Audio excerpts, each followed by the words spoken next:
this could be really messy.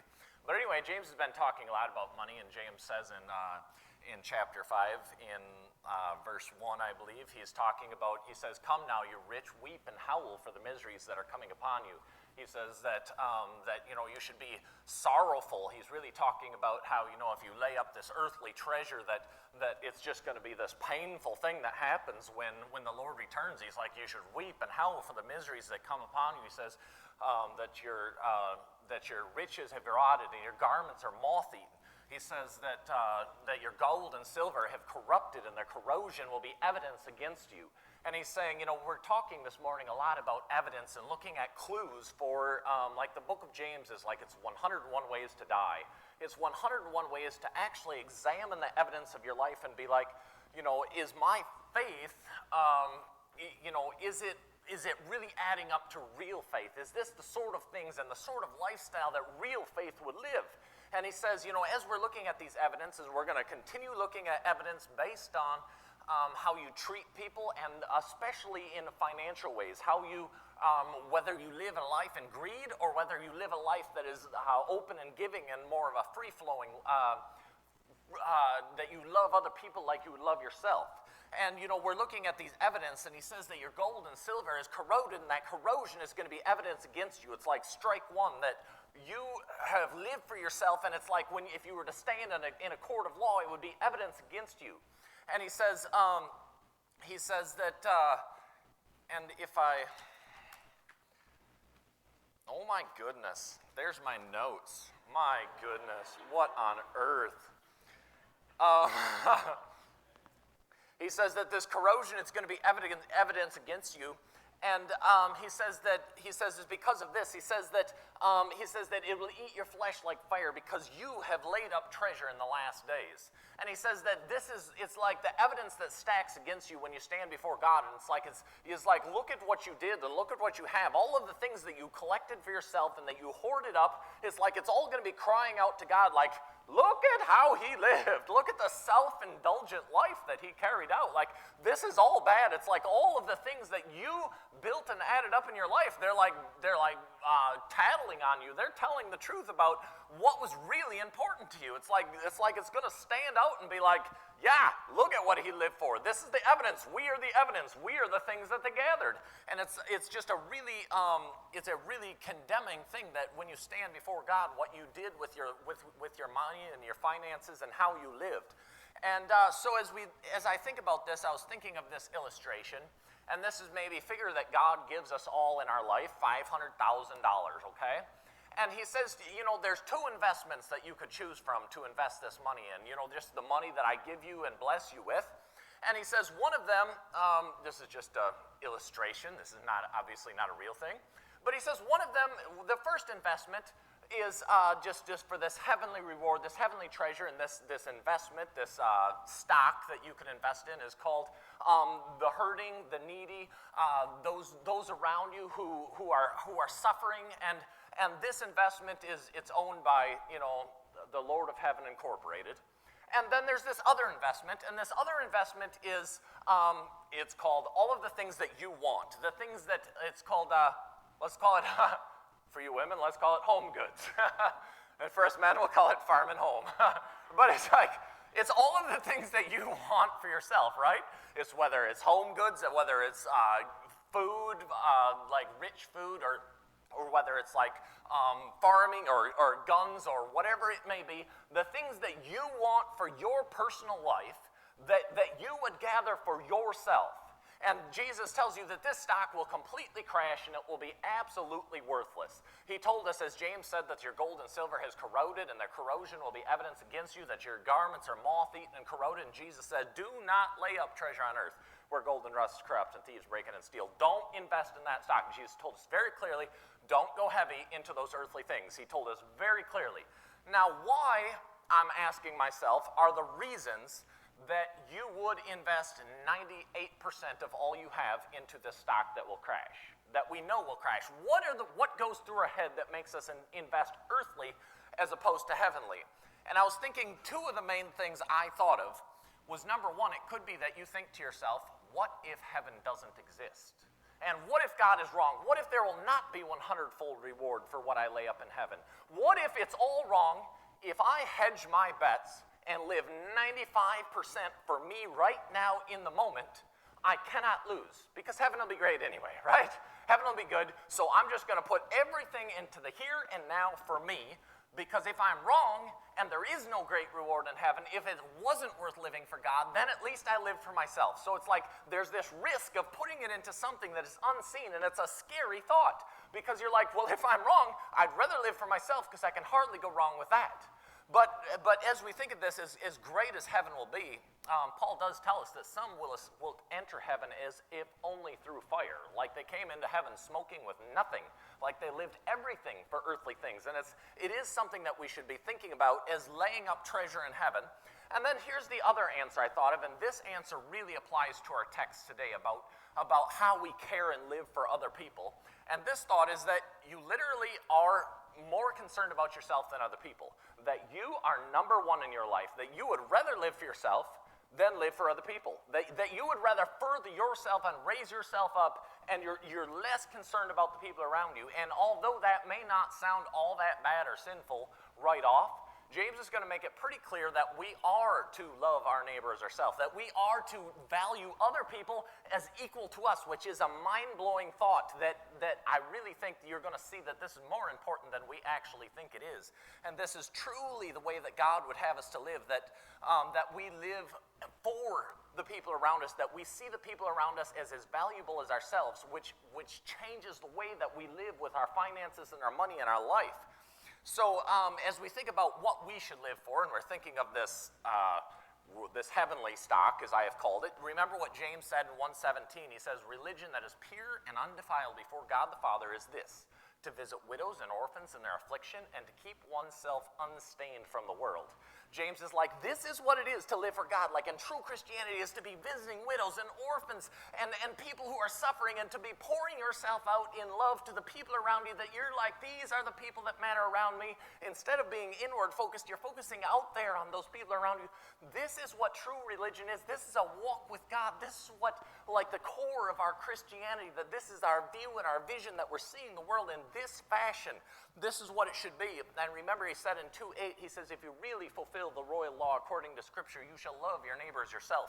Like, this is the true foundation to, like, the absolute, like you say, what is Christianity? What is the walk of Christ? That we would be what we are to be. Well, it would be to love other people as much as we love ourselves. This is the goal. This is the standard that we're reaching for, that James lays out for us. And then he said in 2:12, he says, so speak and so act as those who will be judged in the law of liberty, for mercy is without judgment for the one who has shown mercy. Judgment is without mercy for the one who has shown no mercy, and mercy triumphs over judgment. James is like, listen, as you stand, and I'm going to kind of bring this back. I know this was a sloppy start to this message, but I'm going to kind of bring this back to all the evidence that stacks up against us as if we are in a court of law, and all of the things that we did are like crying out, either convicting us or saying that you're not convicted. And here James says, listen, people who live in merciful life, that they're like, you know what, I look out with this compassion and mercy to the people around me, and that's what my heart focus is. He says that mercy will bode well for you in judgment. He says in judgment, mercy, that's like, oh yeah, you had what we are looking for. You had those foundational things, that this is the Christian life, that you saw those people with that mercy and compassion. So we definitely have established what James has said. This is what we're looking for. This is who where our goal is to be. Not looking at us, but looking at the people around us. This is definitely where God wants us to be. So here, picking up in verse 4, he says this. He says, behold, the wages of the laborers that mowed your field, that you held back by fraud, are crying out against you. And you think, as people have worked for you, and you're like, I'm going to try and like push them down a little bit. I'm going to try and squeeze as much out of them as I can. Who are you valuing? Are you valuing yourself, or are you valuing others around you? And he says the wages that you put in your pocket, that you built up your own stuff, that you could have been like more merciful in reaching out, and you've been pocketing and pulling for yourself, trying to build your own self first. He says those wages are beginning to cry out against you. They're like, guilty, guilty. You're like, whoa, Like, this is not the sort of accumulative life we're looking to live at all. Like, when we're talking about, the things that stand out, if we were in a court situation, in a judgment situation, like, these are the bad things that we don't want. When we have lived our life in a way that is pulling greed towards ourselves, instead of valuing others, esteeming them as better than ourselves, instead of looking out, like James told us to, that we pull in with greed and we hold back from people who we ought to give. And he's saying that money that is in your account is going to be like, guilty, look at what he did. We are the evidence because we're sitting here. We're the evidence that's visible on that day. And he says the wages are crying out against you. And then he says, and the voices of the harvesters have reached the ears of the Lord of hosts. And you think, that's bad. That's bad. Strike one, like you have the possessions. Strike two, you have the money that you could have used, that you knew you should have really been focused more on, like, how can I help you, and you're deserving of like what God has blessed me with to give to you, and instead you have pulled and you've kind of even cheated and scammed a little bit to make sure that more goes into your pocket. And he's saying that now the voices of those who you've cheated have reached God's ears, the Lord of hosts, and that should be a scary thing.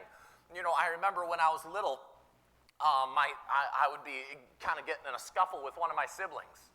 And they'd be like, Mom! When the voices of those who you've wronged reach the ears of who's in charge, that means you're in big trouble. That means there's about to be a reckoning. That means that the way in which we lived is hitting God's ears. It's standing out against us. And, I think here, as we looked at, he says, your gold and silver has corroded, and the corrosion will be evidence against you. The fact that everything you bought that now is beginning to rust and fall apart, and it's beginning to rot away because it's all houses and metals that are rotting and deteriorating, and it's all, you put it all in the wrong stock, and as it's going down, it says it's calling out against you, and it says guilty, guilty, guilty.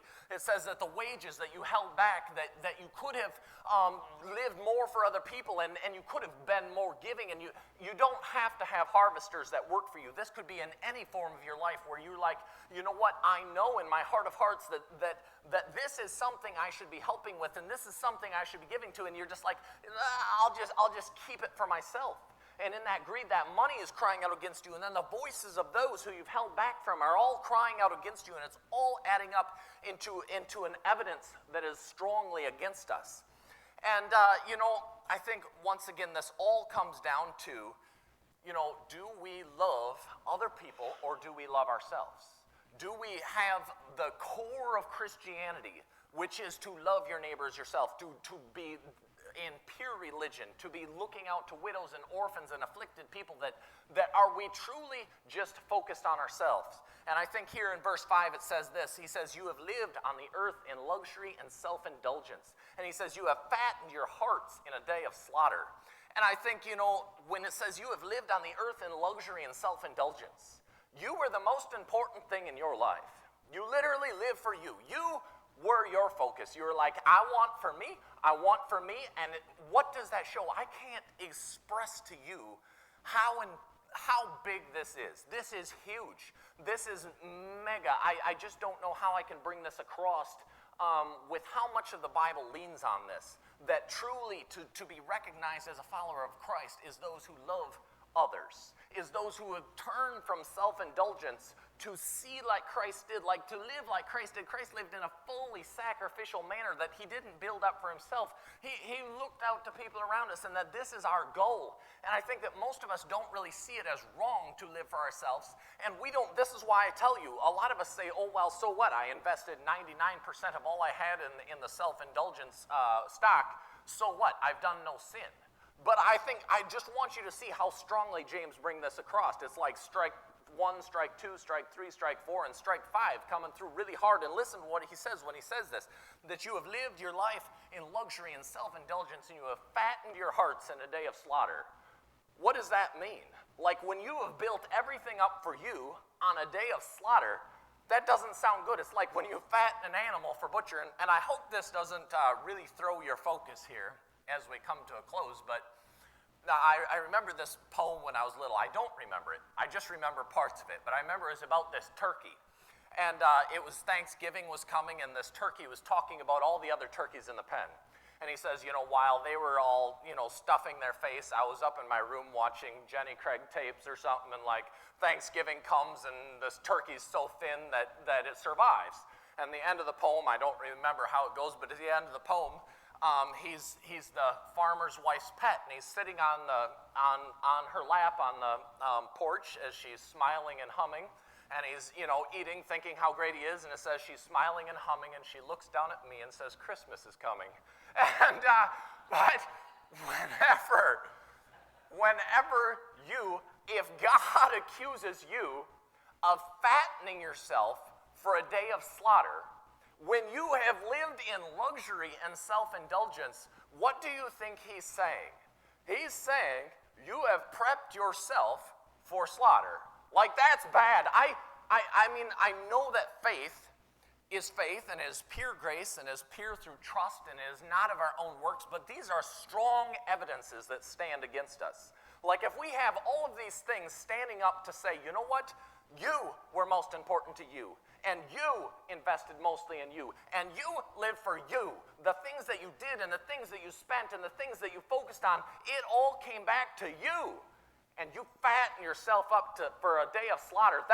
I can't tell you how bad that is. That's really, really bad.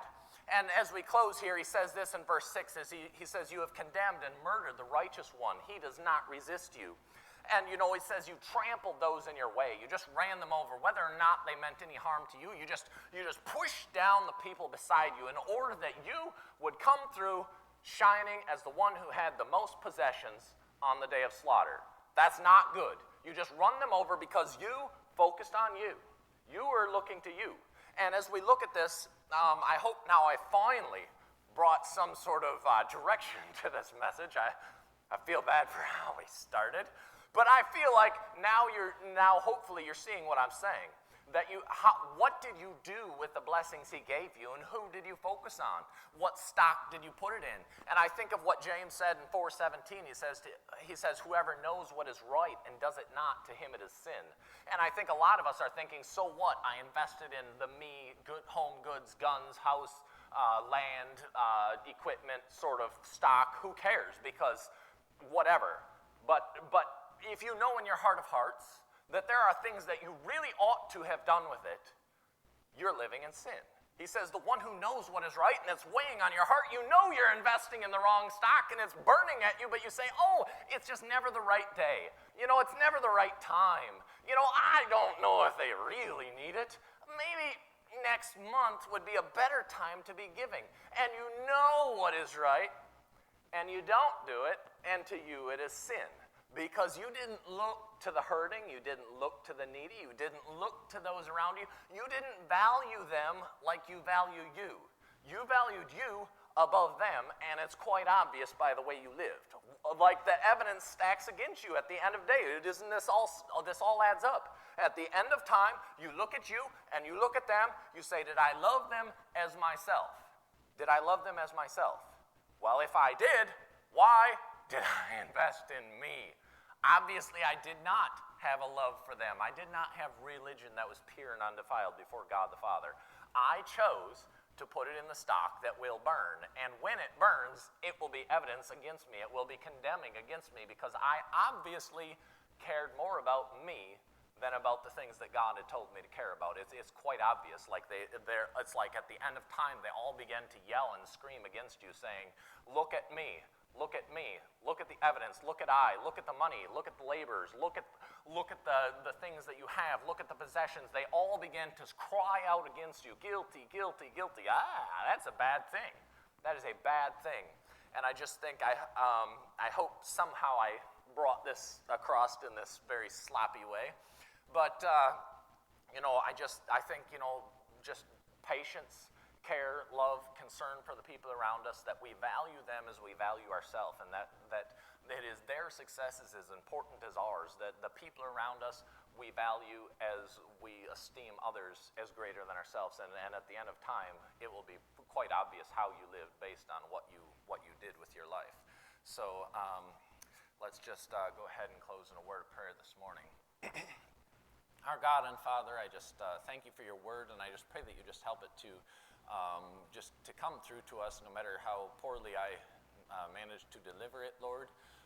But that we would see that that we are not supposed to be really living in self-indulgence in a time of slaughter, that we are not to be laying up treasure in the last days, that we are not to be focused on the things that you've told us not to focus on. But Lord, help us to see that we can trust you, and that in the end of time you will be right and you will be correct, and that if we live for you it will be right, and that you would help us to have the faith to see that, the faith to trust that following after you is best and it is better, and help us to see a strong faith in ourselves and in just the way that we live and act and the choices that we make, and help it not to cry out against us, to just stand up as evidence saying that that we have lived our life really in a wrong fashion, in a wrong manner. But Lord, just help it to say that we had mercy, and help it to say that we saw those around us, help it to say that we cared, help us to have what we do with what you give us show that we have lived for you instead of in greed. And I just pray this in your Son's name, amen.